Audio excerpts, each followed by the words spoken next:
Welcome to Love in the Time of Hydra, the Agents of S.H.I.E.L.D. 10th Anniversary Podcast. It is actually May 12th today. Today is May 12th. And we are going to take you back in time 10 years. See You Again was still the number one song, and Avengers Age of Ultron was still the number one movie at the domestic box office. Verizon bought AOL for $4.4 billion. Rami Malek turned 34, Tony Hawk turned 47, Ving Rhames turned 56, and well-known S.H.I.E.L.D. agent Emily Van Camp turned 29. But the most important thing that happened on this day 10 years ago was the debut of Agents of S.H.I.E.L.D. Season 2 finale, S.O.S. Part 1 and S.O.S. Part 2 aired on ABC at 9/8 Central. Hello, I'm Jamie Jarek, and I'm here with my co-host, boyfriend, and level 2, but not for long, Agents of S.H.I.E.L.D. fan Tony Paletto. Hey, Tony. Hi, Jamie. I hadn't even considered the fact that I was going to get a new badge soon, get upgraded. You're leveling up real soon. I'm very excited for our guest today. She was last here in season 1 talking about repairs, so it's been a long time. You probably know her from her extensive D&D coverage. Caitlin Tyrrell is in the house. Hi. Hey, buddy. Hi. Thank you so much for being back. I love your background. You've really upgraded, I think, since you were here last. I think I had this last time. Is it the same thing? Really? Well, I don't know. It's a D&D ass background. I know that. Caitlin, I want to know before we get into it, what was it like jumping into this point? Because we're picking up right where the last episode left off. Were you confused? Did you know what the fuck was going on? Here's the thing. I did watch it when it came out. And it was more of like when it started, I was like, oh, this is where we are. Cool. Got it. Great. Like that was very much more my feeling. It was not what is happening. It was, oh, we're at this point. Got it. Yeah. We threw you into the deep end, but I knew that you could handle it because you have seen it. I want to shout out to the chat. In case you missed it, we decided we're only covering part 1 today because a lot happens. I didn't really want to ask a guest to be on for a 2-hour episode. Thought it'd be more fun to break it up. So that means, chat, Tony has not seen part 2 yet. So we're only talking part 1 in for a spoiler zone. You know the rules. Tony, just in case though, remind them. Don't spoil it for me. Don't spoil it for me or anybody else, right? Spoiler alert in your comments, and that way people who are like me watching this for the first time can experience it all fresh and new. No Marvel spoils in the basement, as they said in Tim Robinson's new movie Friendship. Go see Friendship. It's incredible. It's the hardest I've laughed in a long time. Just so we're covering SOS Part 2 on Sunday, May 18th. Don't have the exact time yet. Probably 1 o'clock, but we don't know for sure. So keep an eye on Instagram. SOS Part 1 was written by our boy Jeffrey Bell, directed by Vincent Mistiano. Two names you've heard many times before. All our main players are back. Rip to our girl Raina. Oh, so tragic, so sad. Tony, how are you feeling? I mean, it's not necessarily tragic or sad. I don't like Raina. She had it coming. She's like she's been cooking towards getting stabbed in the neck by somebody. So I don't mourn Raina, but I am just we all know I hate Ward the most, but I really don't like Chai Ying. So we're going to talk about that. Oh, Caitlin, how do you feel about this one? I will say this for Raina because she is annoying. Noble sacrifice moment. She's like, it's gonna be what it's gonna be. At least this will help like get everything kind of situated where it needs to go. She didn't fight it that much, which I was not necessarily impressed by, but like, oh, all right, we're not gonna try and escape this. Okay, that works, I guess. I felt bad for her since she became like a prickly person because she's like, I feel every single time I move pain. I'm like, ooh, that sucks, but that's about it. Fair, yeah. Well, we'll get even deeper into the Raina thing later, because the thing is, yeah, Raina's not a nice person, but I love her. I love Ruth Negga's performance. I love everything about her, and it is sad to see her go. And I remember the first time I watched this, like, genuinely being shocked. I didn't see it coming. This episode is great. It's interesting to stop it. I'm glad we did it that way, but it is like it does feel like we only watched half of an episode. I don't know. Yeah, Tony, you felt that way too. I did. But I mean, there's definitely enough to talk about to cover a podcast episode. But yeah, sure. Even the previous episode where it ended was, we're in the tail end. We're in cliffhangers territory here, so that's how it's going to be. And we picked up right where we left off. Jiaying lies that Gonzalez said all Inhumans need to be terminated. They steal a Quinjet.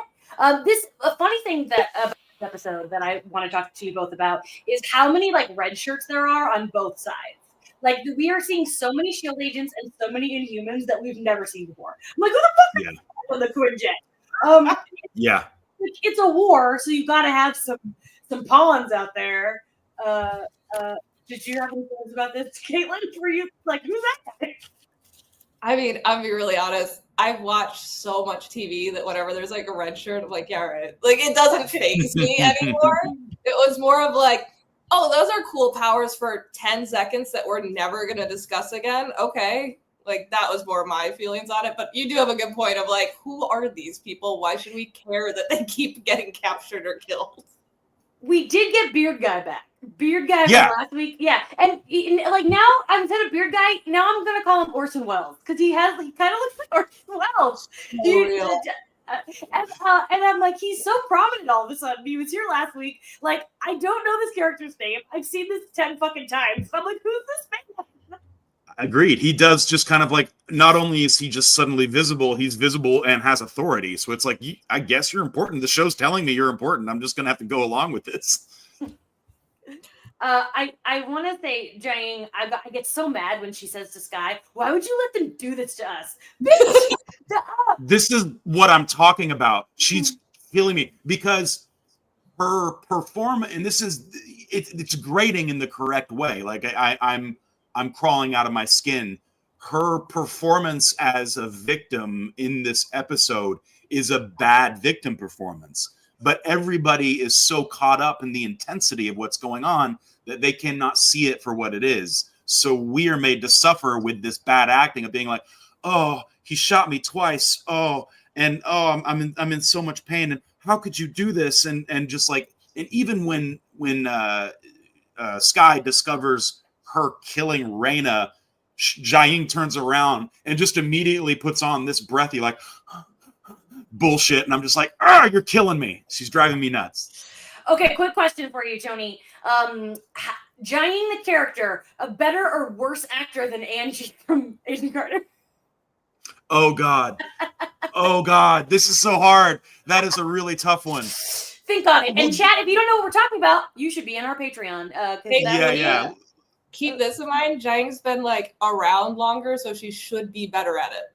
You're right. Fair. You know what? That is what tips it. It's Jiaying is worse. Jiaying is absolutely worse. There's less impetus put on the convincingness of performance, but she should be better at playing a victim than she is, I think.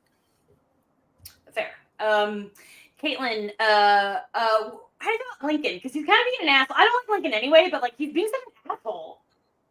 I mean, I think the most interesting thing for me personally watching this now versus like when I watched it 10 years ago is just like how much I've like learned and grown like as a person, but also just as like a TV watcher and like story consumer. Because I've been living a lot in the world of The Last of Us for the last couple of weeks. And to me, one of the most interesting parts of this was seeing the negative effects on trauma on people. Because like Jiaying, Lincoln, Sky's dad, even like the Shield agents that came and overtook the base and are kind of like now sort of helping to run it because Coulson seems like, well, there's like 6 of us. What are we gonna do? It's just so interesting to me that they're all making such poor decisions based on their own trauma and their like desire to not go through it again.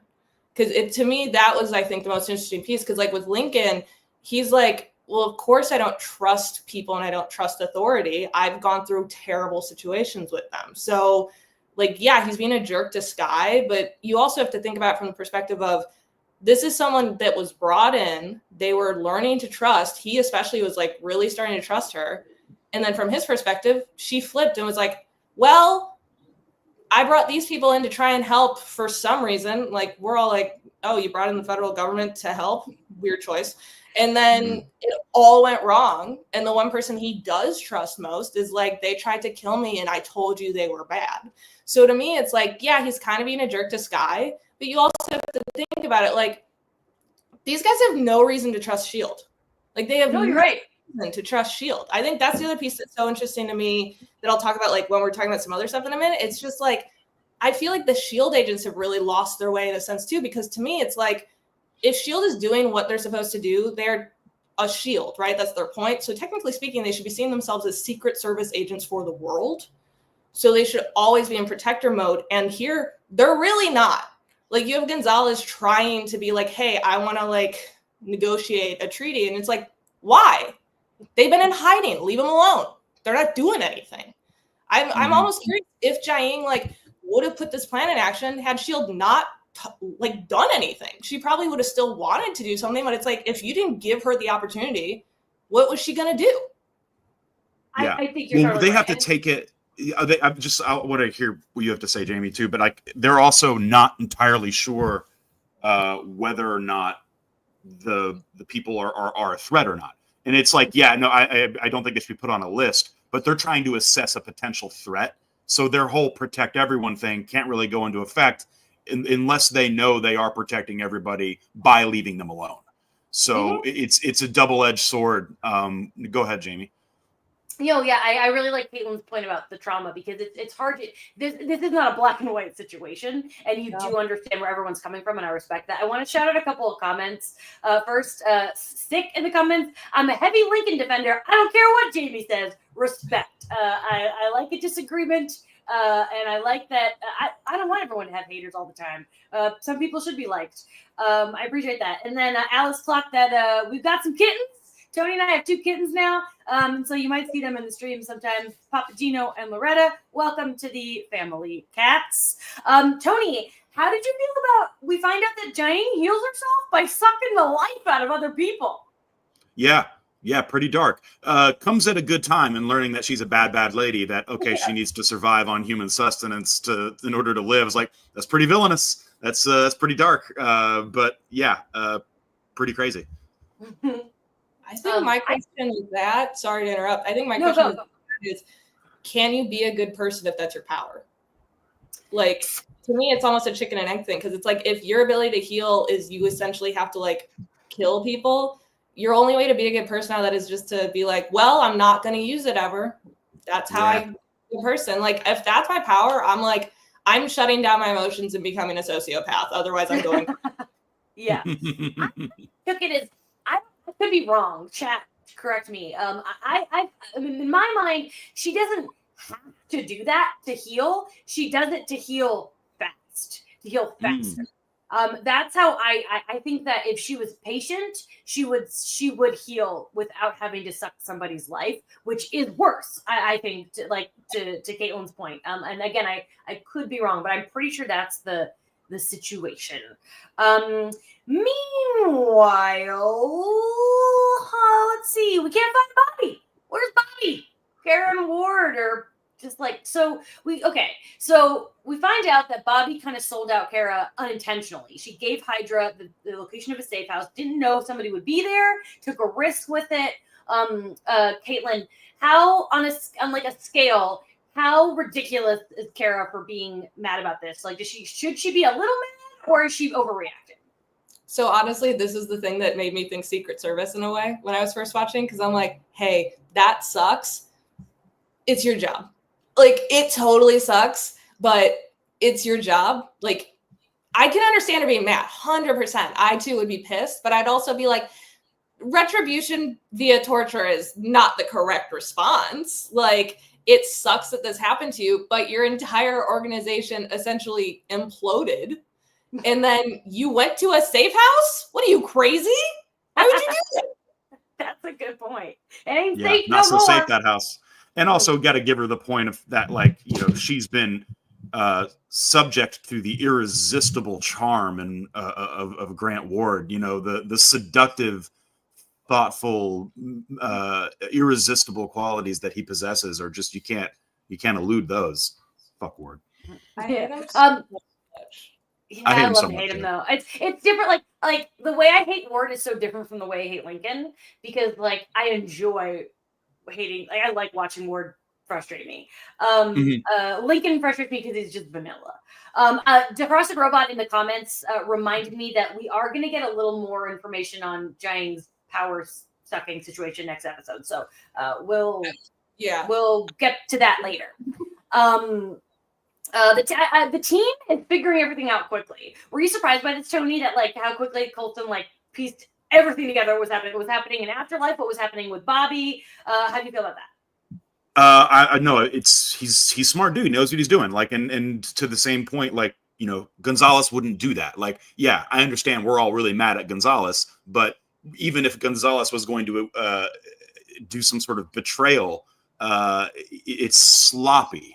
And I like that he knows Gonzalez is not going to do something sloppy. So yeah, he's just ahead of the curve. I was not surprised that they figured it out so quickly, and I was also, you know, gracious. We'll talk more about it of the fact that we weren't keeping Sky in this limbo of allegiance any longer. I'm glad we kind of tied the knot on that, thanks to Reyna's sacrifice. Agreed. So back to the Bobby situation. This torture method is like really crazy. He drugs her, puts needles under. Okay, who here hates nail shit? Like that's Caitlin. Were you like closing your eyes? I skipped it. Nah. I just fast forward. I was like, I've seen this. I'm fine. It got me thinking though, because network TV. This is crazy. I know it is one of the grosser things we've seen on this show. He talks about like he drugs her so that when like the anesthetic wears off, the pain will be worse. And it got me thinking: is that what's happening when I use numbing cream on my tattoo? I know. I thought the same thing. Yeah. If you don't know, Jamie's crazy tattooed. I didn't use numbing cream until I hit my 30s. Like I earned the right. I have many tattoos I got, but I was thinking about my most recent on my side, my jackass tattoo that hurt so fucking bad. But the first hour was easy, and the rest was the most pain I've ever felt in my life. And I'm like, maybe this numbing cream thing. Like I'm watching Agents of S.H.I.E.L.D. Like, maybe I'm taking a lesson in life from this torture scene. I once told Tony that I think that I would do okay under pressure because of tattoos, and he goes, Jamie. I was like, you're right. I probably wouldn't do well being tortured, but yeah, I think nails under the fingernails feels a little different than a tattoo. Fair. Okay, Caitlin, did your eyes roll back into your head and get stuck when Kara's like, he told me about the dog, he told me about his abusive family, like the Ward history again? Here's the thing. I mostly just feel bad for Kara. Yeah. Because this is just someone who has been grossly manipulated so long. Because we don't know anything about her before like Hydra brainwashed her. Like other than everyone's like, oh, she was a good agent. You're like, okay, great. So like to me, it's this thing of like everything she trusted got swiped from under her feet when she got grabbed from the safe house. She got brainwashed and manipulated. Her face got completely messed up. And then this guy came in and was like, I'm going to save you. And his essentially taught her not to cope correctly and just blame everyone else for their issues. So her being like all smitten and like starry-eyed about everything with him, I'm like, yeah, this makes sense. I don't necessarily roll my eyes. I'm more just like, oh, babe, you gotta get out of this. It's that situation when you know someone that's in like a really toxic relationship or environment in general, and you're just like, you gotta see that's bad. Like you have to recognize this is bad. What, like, you're a smart person. What's going on? That's more of, I think, how I feel with her. It's less of like rolling my eyes. Like I roll my eyes more when like Ward talks, where he's like, oh, I've had it so hard. And I'm like, shut up. Like, yeah, your parents sucked and your brothers were mean. Get over. Your impression of Ward sounded like the gingerbread man from Shrek. Which I really liked. That was funny. So, Coulson's trying to like form a plan. He doesn't want to attack, respect. And then we have to talk about Cal in this cell with his blanket and like Kyle MacLachlan, man. Like has there ever been anyone better? Tony, you were really enjoying this scene. I can tell. I mean, yeah, he's just like Kyle MacLachlan over the course of this whole show has been very, very strange and like playing for the fucking back row at all times. And it's going to the tip top. It's going as high as you can go, to the point where honestly, I think we'll talk about his transformation. I feel like it went a little too far performance-wise. I feel like it got a little too goofy at the end of this episode, personally. But okay, I love don't agree, but we'll get to that. Yeah. We'll put a pin in it and we'll talk Mhm. about it. We learned what's in his mixture, which is like we got like gorilla blood, peppermint. Yeah. I didn't write down the ingredients. Gorilla testosterone. Oh, right. Right. Okay. Of course. Makes sense. Let's see, where was I here? I love when he asked for the water and he pours it all over himself. That was a great bit. What a freak. I love him. Okay, so then we have the Raina and Jiang scene, which in my head I was remembering it being like the end of the episode, so I was like, oh, this is happening already. So like let's get into it. She gives such a good speech. Jiang kills her, Sky sees it. I think this is just a perfect ending for Raina. It's so full circle because this is what she always wanted, and I respect that she gives into it. She says, I thought about killing you. I don't know. We've all talked about it a little bit already, but Tony, did you have any more thoughts just on her journey throughout this entire show? I agree that it's full circle. Yeah. But like, I don't know. For me, in terms of like missing the character, I'm not feeling that. Like, I loved it doesn't feel the same. I preferred the Ruth Nega without the prosthetic makeup. Like, I love to just watch her. She's hot. Because she's hot. No, because she's hot, and because you get to see the nuances of her work. You just get a little bit less of that with the makeup. So I kind of feel like her becoming Spiky Lady was the beginning of the end already. So I didn't really feel a great loss. I kind of already said goodbye to her in a sense, because she's been more or less doomed since then. I understand. Caitlin, any other thoughts on this? I know you talked a little already about it. I miss her eyes.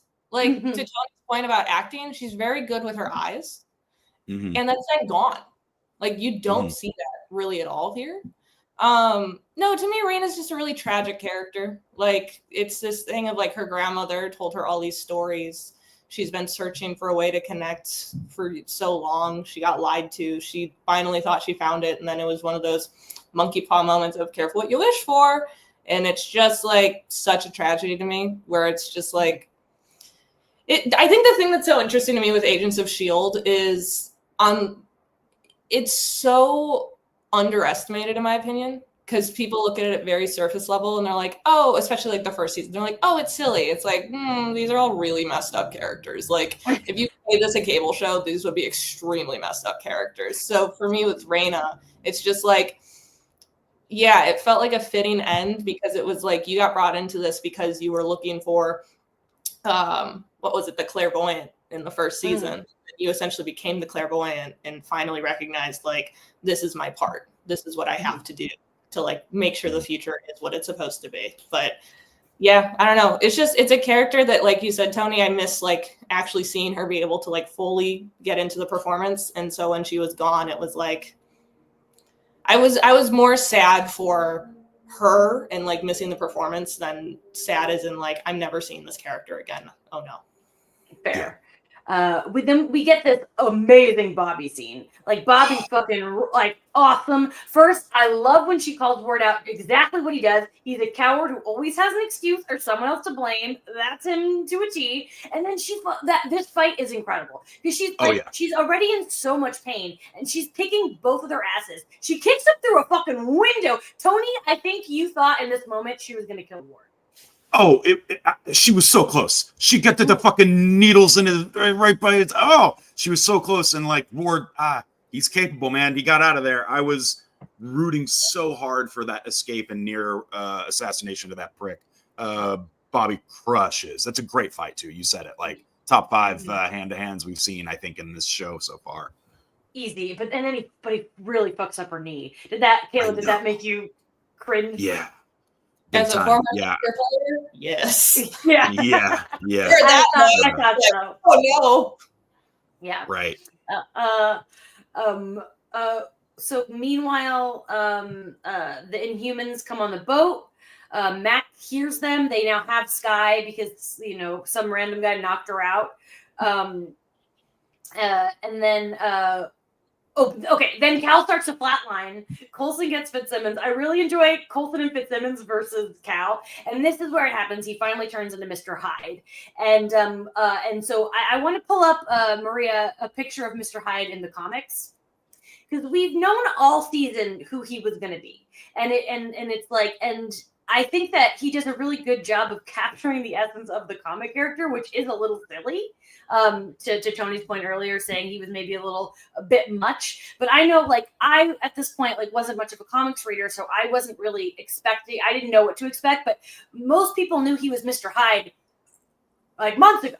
So like waiting for this, I think a lot of people enjoyed the payoff, but Tony, you didn't love it.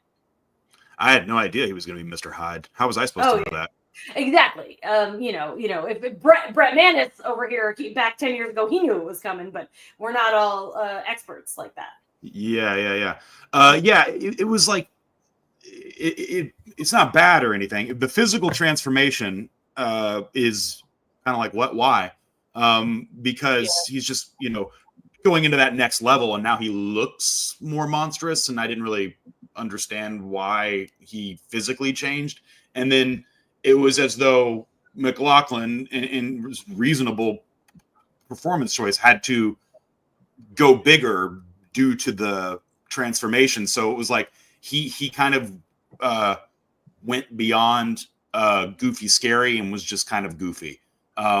So it didn't really like I was loving it. Like we were once it crested into Hyde, I guess is when it just lost me a little bit.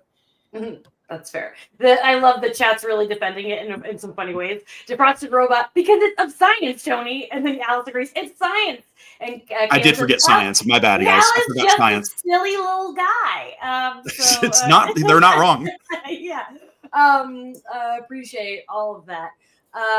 Okay, so did you have any Hyde thoughts, Caitlin? It was hilarious that it didn't occur to him to use adrenaline to get everything to work.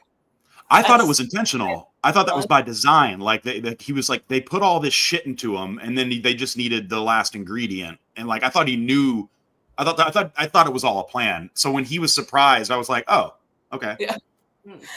The fact that didn't occur to him, like that's every science experiment ever. Mm-hmm. Is like you got to do a thing that makes it all like start. And it's usually adrenaline for people. And steroids. It's like steroids and adrenaline. And of course, gorilla testosterone. We all use it. So those are the big three. There was the moment where I thought he was like watering himself like a plant. Like it was the water that was turning him into. That's like he dumped it on himself. One of those dinosaur things. Yes. That's great. So Kara and Ward are like not impressed with Bobby's inability to turn around and admit that she did anything wrong because she didn't. So they decide to they're going to trap Hunter. And I think it's like so funny when May and Hunter are going to find Bobby, and May's like, this could be a trap. And Hunter goes, most of my marriage to Bobby felt like a trap. Like that's like, okay, we get it. Like they're always like going on about that, but this was the one line too far where I'm like, we get it. You had a tumultuous marriage. You're going to get your... I've just rolled my eyes at everything Hunter has said ever. Like the second we meet Bobby and you're like, this is who you complain about? Shut up.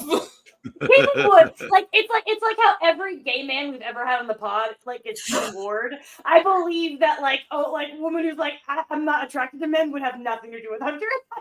That's right. That's pretty on point. He's so whiny. Like I enjoyed him being nice to Fitz and stuff, but he's so whiny about Bobby. I'm like, we get it. You want to kiss her again? Relax. Fair. And Ward basically sets up a fucking Saw trap for this man. It's it is Saw level what he's doing here. It's pretty scary. And Bobby's beat to shit. I'm just like, I'm so worried about my girl and now my boy.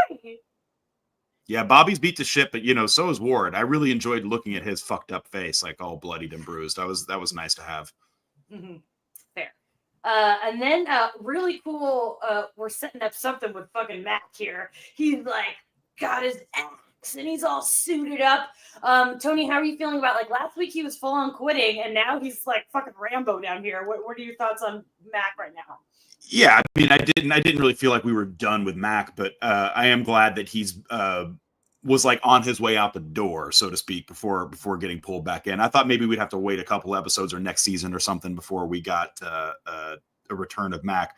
Yeah, him down there with an axe is no joke. But he's also, I mean, he's dealing with some Inhumans, so it's I don't know what he's gonna do, but I'm relieved that he's still in the fold.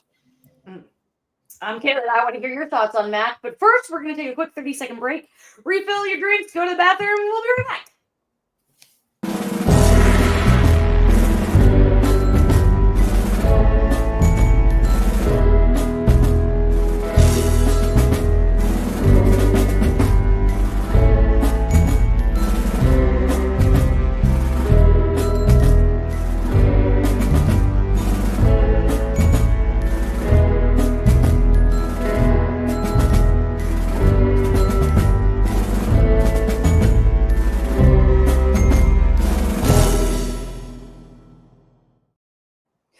Welcome back to Love the Time of Hydra. We are here with our friend Caitlin talking S.O.S. Part 1. Talking about how, as Defrosted Robot in the comments put it, Mac is in his Die Hard era. Let's go. Caitlin, how are you feeling about Mac at this point? I mean, in D&D terms, this dude's a tank. You're not going to go into war and not have a tank. Like, it's really as simple as that to me, where it's like, Mac's leaving. No, he's not. No, he's not. There's about to be a big fight. This guy is a truck. Yeah. I want to talk about, so we're seeing some like new Inhumans, and we saw her briefly in the last episode, but this is the first time we see her power. I believe her name is Alicia, Tony, the redhead who basically can multiply herself. I really like that power because it's not something you see a lot, and there's a lot of thought, I think, about a character like that. What did you think? I thought that was really cool. She's really beautiful too, and it was really cool to see it happen.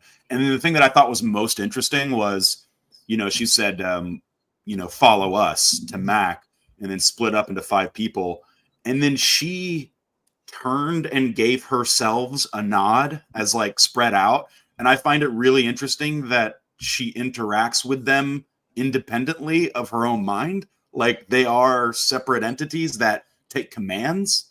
That's odd. I would think that it would be automatic, like they just behave as you do or want. But she gave an order, and I just thought that was neat. Some fun facts that I actually didn't know in the comments. Jonathan McIntosh, Defrosted Robot says that she's actually Adrian's stunt double, which is cool that she got to come in and do some more stuff, kind of like our boy Gio. I have some thoughts on Alicia that I'll save for Tony leaving the room. But Caitlin, did you have anything to add before we move on to the next thing? Kind of like you sparked something when you said that, Tony. I think I kind of would have assumed like it just all is working at the same time. They're not separate entities, but it also makes sense that they are, because can you imagine being in 6 fights at once and trying to actually coordinate that? That sounds like hell. Yeah. True. Good point. No, I just think it's a really cool power. Like, I love when she's like walking and it's like, we've taken this floor or whatever. And it's just a cool power that I'm like, I wish we saw more of this in like different situations, like different superhero shows and movies and stuff, because it's really cool. Mm-hmm. Yeah, I would have watched like a whole Alicia spinoff. It makes me so sad that like the Inhumans have taken over the boat so easily, because like we watched that flashback episode of how the boat basically like won when Hydra tried to take over. And like I feel bad for Matt too. Like he's back in the same situation on this boat, but now like it's worse. And then Giant has all those crystals. What's she gonna do, Tony? What's she gonna do with all those crystals? Oh gosh, let me tell you, I have no idea. Just gonna pop them like Tic Tacs. Yeah. Scary crystals. And then we get Fitzsimmons running from Cal so that Coulson can run him over and pin him. And while I was watching this, I was like, I know that they're setting up a trap, but it was very like a Scooby-Doo moment. Like, did you feel that, Tony? Where like Fitzsimmons were like, ooh, run, zoink, zoink, and then zoink, zoink. Yeah, that was what they were saying. I did think that. I also like immediately knew it was a trap. So their frantic running was, it did evoke a Scooby-Doo moment. We're gonna pull the mask off in a minute. Caitlin, did you have any thoughts about this little moment? I love the whole sequence. I love when it's like, let's shoot him with icers. That might just make him mad. Yeah. Shoot him with a gun. Like, you don't have to kill him. Shoot him with a gun. So I like the fact that they're like, because it's also like, of course we're into a trap, but it's also like, even if there's no trap, what's your plan? You just shot this dude with icers and you don't have guns. Like, where are you going? Right. I do. You know, this is what Coulson does. He takes it to the brink. He's gonna try not to kill this guy because it's important to Skye. You know, that would, you know, he's still her father. It's important to her. So I always appreciate when he's taking the big swing for the right cause, and I hope it pays off. Yeah, I do like down to it. Coulson always cares about Skye so much, and like he doesn't want to kill her dad, and I respect that.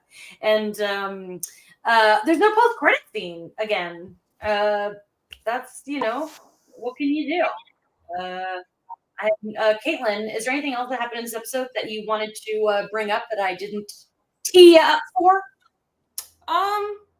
No, I mean, like, I think Skye's dad is also just a really tragic character because, like, I don't disagree that his performance felt kind of over the top by the end, but I'm also just like, this dude's so broken. Like, all he wants is his family, and it's one of those things where it's like, I'm sure he forever dreamed, like, well, when I find Skye and when I get Jiaying back, it'll all go back to how it was. And you're like, when Skye was like a baby, no, like that dream was always doomed. So it's just, again, it's one of those things where it's like, it felt over the top with his performance, but to me, it's also just like, I think his brain is like starting to unravel to such a degree where it's like, he's finally, maybe even subconsciously starting to recognize that like everything he hoped for is gone. Even when he was at the compound and he was like, I'll leave, I'll go. I want one dinner with you guys. And then for you guys to be happy, and I'll go and I will accomplish my goal. And that didn't work.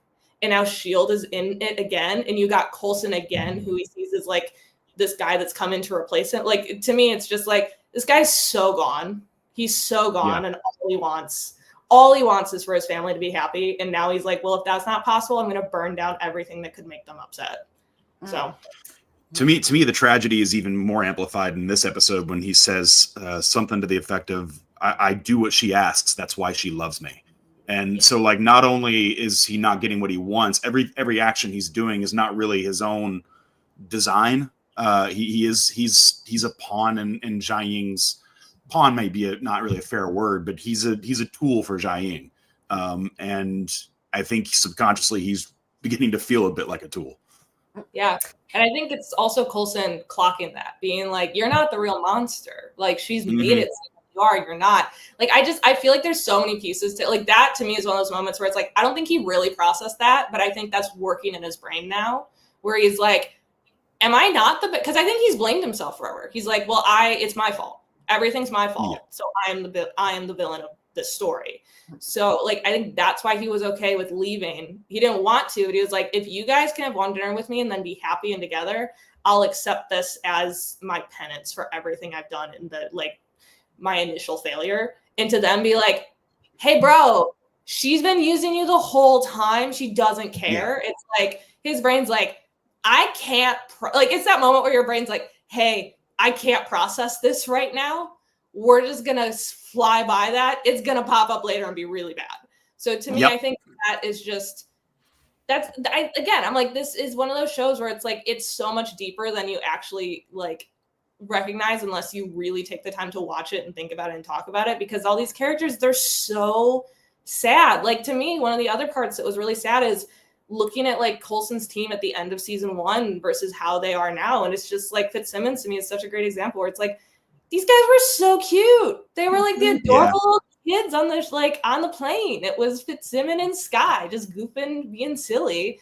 And now they're so broken and they're so messed up. And you're just like, man, you couldn't protect them in any way. Even the one that used to be the teacher at the S.H.I.E.L.D. Academy, she's so dark now. She's so dark. She's like, we got to kill all of them. And you're just like, wow, you went from 0 to 60 in like 2 seconds. You got to pull back. Like, this is the person who was like teaching people and helping people and training people that were often essentially college students. And now she's like, wipe them out, kill everything. Like, it's so sad to see that, like, de-evolution and see the morality of all these characters. Again, it's like, it's just the negative impacts of trauma when you don't actually like deal with anything and really face anything. Because I think a lot of the stuff with Sky's dad, it's like, if he'd actually just processed stuff and dealt with stuff, he could have found Sky and then like built a new relationship with her as an adult. Like, it sucks you missed all this time, but can you imagine if Sky had like found her dad and he was like, I've been searching for you forever. Like, we didn't want to lose you. You were taken from us. Like, that could have just totally changed both their stories. But instead, because of like their situation and because of who they're tied to, they're just so broken. I do want to add with Cal, I think that's something that's sad, is like back in the 80s, I believe that Jiang loved Cal. Like, yes. I do think that they were like probably a solid couple, but I also, you know, with I think Whitehall, what he did to her fucked her up, made her an extremist, basically, which is understandable. And like, and now, you know, Cal is like, she, I think, has love for him, but at this point, she's so far gone too that the pain won. Yeah, and that's just how it is. I think it was Defrosted Robot in the comments who kind of compared Cal to Kara, which I like that comparison because sometimes, you know, you're just a little too far gone. Sometimes the trauma wins. Also, I want to shout out to the chat for just like having a huge debate about something that is completely irrelevant to this episode, just future shit, and I love that. That's why we're here, just to get the Shield fans together. We'll talk about what you're talking about in like 3 years. Caitlin, we do a thing that since you've been on last, where we pick an episode MVP. It can be literally an actor, it can be a character, it can be, you know, I always say a potted plant. It doesn't matter. But I will give you a second to think about it. Tony, who is your episode MVP? Bobby, hell yeah. All right. I was struggling with this one because like there are a lot of options. Like I kind of want to give it to Raina because of such a good closure for her story, but like I feel like the true answer though is Bobby, because she really fucking kicks ass. So I'm gonna just like give it a tie because I can do what I want. It's my show. Caitlin, do you have this? I definitely agree, Bobby, but I also think like strong points to Coulson.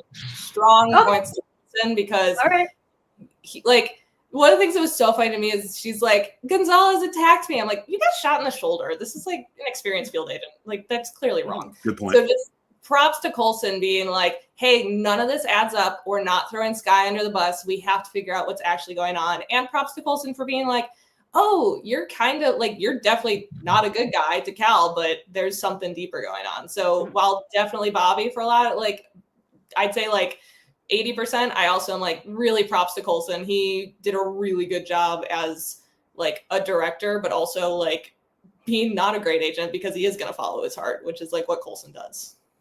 Yeah, that's nice to hear because I'm usually the one most rallying behind Coulson every episode for all of his good decision making and conscientiousness. So yeah, fuck yeah. He's a good leader. Alex in the comments just reminded me we didn't talk about a huge in this episode, which is Sky fighting May.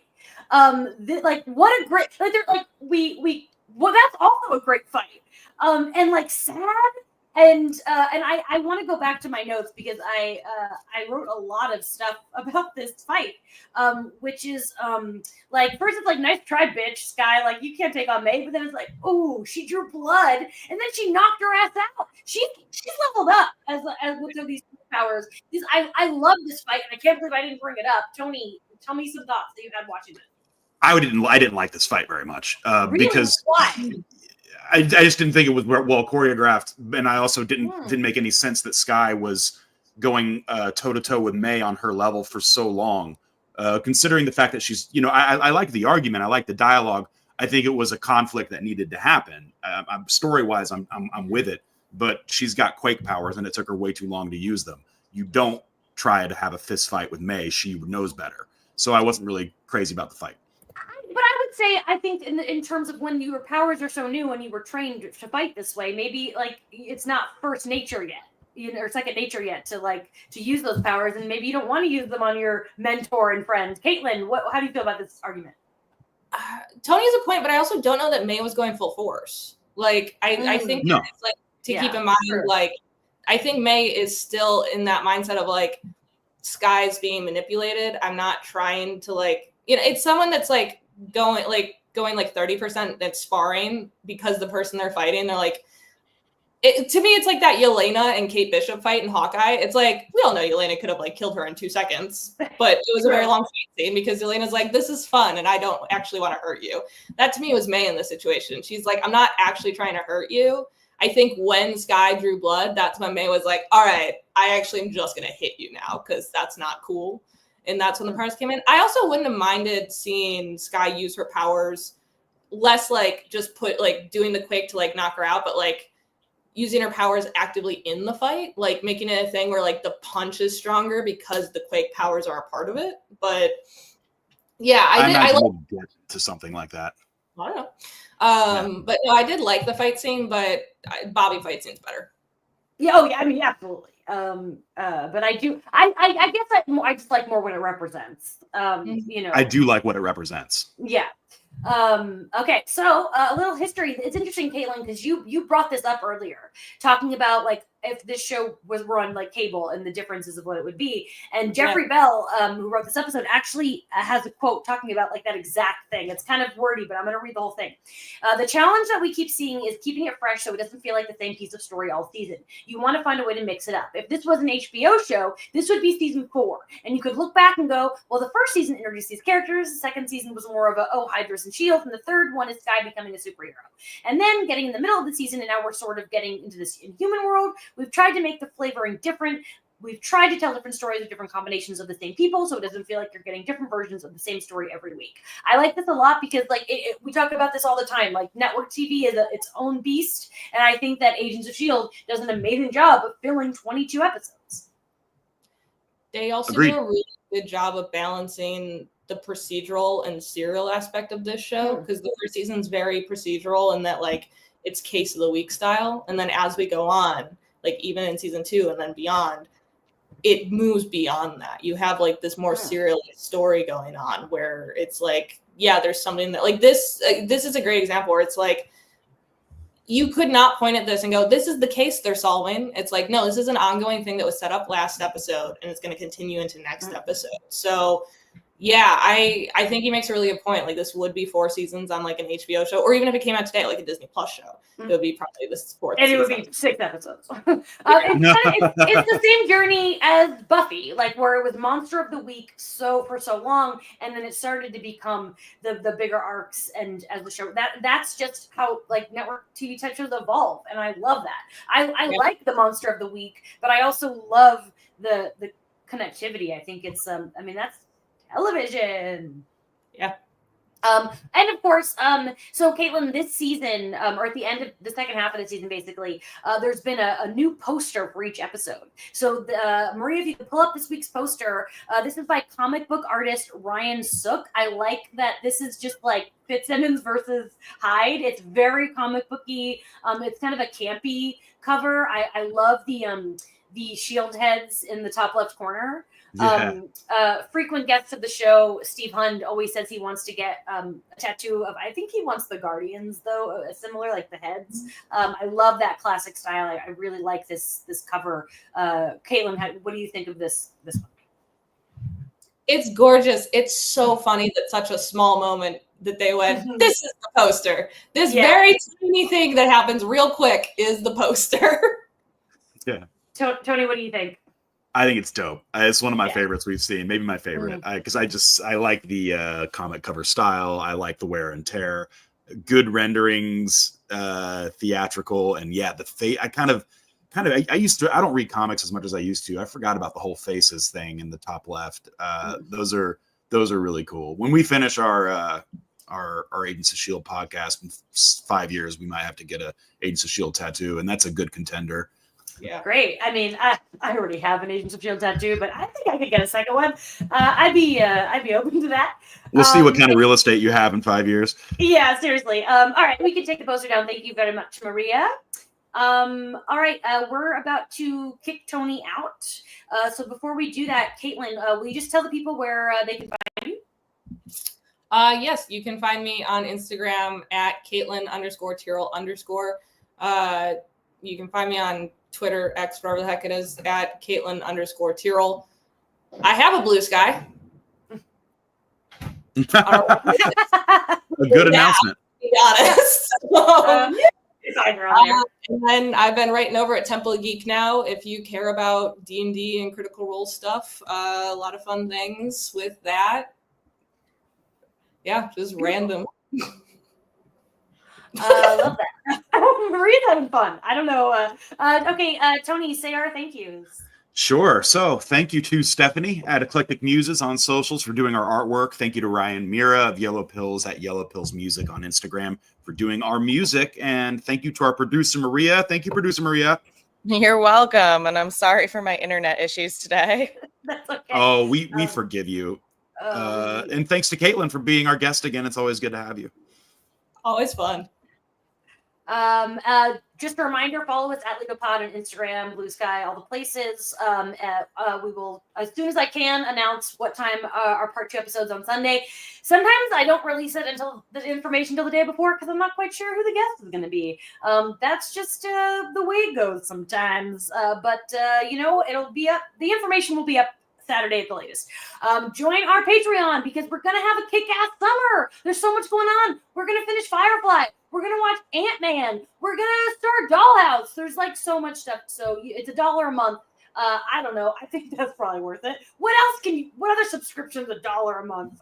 Nothing I can think of.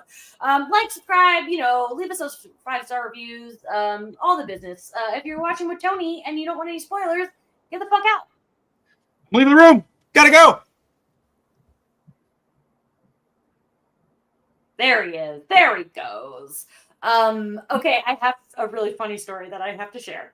Okay. Which is, so last Sunday, I was watching Empire Strikes Back because it was Star Wars Day, and Tony joined me for that one. And he made a joke at the end, because, obviously Luke's hand gets cut off, but then he immediately gets, like, a nice fancy robot hand. And Tony said something along the lines of, like, oh, that hand loss really mattered. And I started cracking up because we were like a week away from Coulson losing his hand and also getting a robot hand. And I was like, but then we decided not to watch that episode. And we decided to save it. So I was laughing so hard. And Tony's like, what? And I'm like, I can't tell you. He's like, you're being annoying. I was like, just trust me. You'll find out soon enough why I'm laughing so hard. Oh, that's great. I know, it was killing me. And then, when Mac got the axe today, I was like, fuck yeah, because like Mac is always going to be an axe wielder, but Tony has no idea what he's about to do with that axe. Yeah. Whew. I'm can't believe that we have one left. I am glad we spread it out though, just because just more time to talk about things. Caitlin, any spoiler thoughts that you were thinking of? No, I like looking back at it, I just feel so bad for Sky's dad and what happens in the next episode. Like him finally recognizing your dream is dead. It's been dead for a really long time and now you got to choose. And the fact that he has to give up on his dream and kill the woman he loves to save his daughter is just so heart-wrenching and such a tragedy. And I hate the ending of the next one. Isn't the next one where freaking Simmons gets grabbed by the weird thing? Yeah, it's awesome. It's so cool. I can't wait. I remember watching that and be like, what? It's so dope. I'm so excited for Tony to see that moment because, the last few episodes, what is this big giant rock? And the fact that Tony's not going to get answers on that one until October. So I'll never forget watching that moment for the first time. But I do like that Cal though kind of does get a happy ending. He's gets his memory erased and gets to go be a vet, which is nice. But it does make me sad that we never see him again. I've always wished that Sky or Daisy would go back and visit him. Caitlin, remind us because the comments asking, and I can't remember how much of the show have you seen? Have you seen the whole thing or just up to a point? I can tell you exactly where I stopped watching. I Uh, stopped watching when they went to space and had that Right. weird thing where they were like, the world got destroyed by Sky, and then that wasn't Sure. true or Season, whatever. Like, yeah. that's where I Season stopped watching because it was them getting grabbed and then being like, "We're in space in the future." I was like, I can't. Too much. That's fair. A lot of what people were debating comes down to season 5, I feel like, and Yeah, what was the debate? they're debating the Mac and whether or not they like Mac and whether or not they like Mac as the director of S.H.I.E.L.D., which, spoiler alert, does happen at the end. I do like Mac. I do. Sometimes, though, I agree he can be a frustrating character, but I think he is a good choice to lead when it all comes down to it.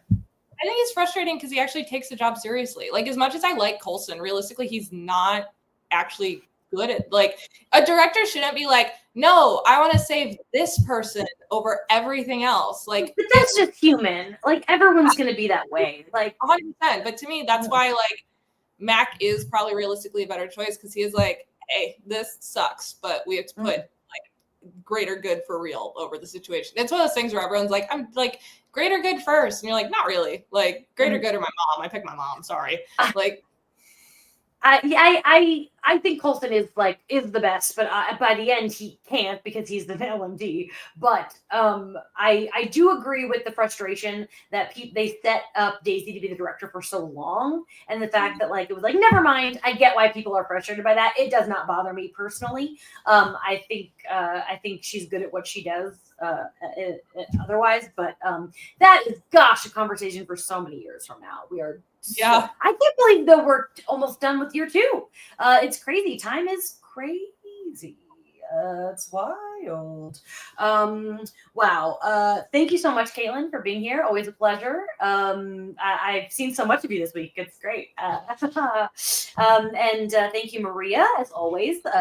And thanks to everyone listening. We had a pop-in chat today. Thank you, guys. It's for a Monday afternoon. I'm really impressed why no one seems to have anywhere to be. I certainly don't. We'll be back next week. S.O.S. Part 2. I can't wait. I cannot wait for Tony to see this episode. It's going to be awesome. Keep an eye out. We really appreciate all you guys. Thank you so much. We'll see you on Sunday.